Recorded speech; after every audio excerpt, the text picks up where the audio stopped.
Sådan en lugter af booty, ikke? Så kalder jeg den Velvet Booty. Jeg har været på en jagt efter den perfekte vinterparfume rigtig længe nu, så nu har Rouge Borouge sendt mig 2 parfumer, som jeg skal teste af. Let's get it.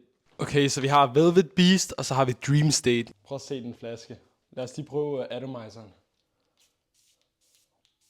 Lad os starte med Dream State. Og den anden dufter sindssygt, folkens. Den skal jeg i hvert fald have på. Den dufter meget som sådan beskrevet, meget citronagtig, luftig, men det er som om, at der er et eller andet tungt i den, sådan noget sensuelt. Dream State. Wow. Let's see if this really is a beast. Sådan en lugter af booty, ikke? Så kalder jeg den Velvet Booty. Jeg har høje forventninger efter den her, så lad os håbe, den er god. Samme design.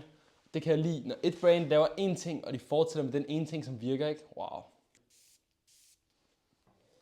Vanilje, varm, sensuel, står der her, og det virker rigtigt faktisk. Den minder lidt om Altair, men jeg synes, den er bedre faktisk. Okay, så det er ikke Velvet Booty, det er Velvet Beast.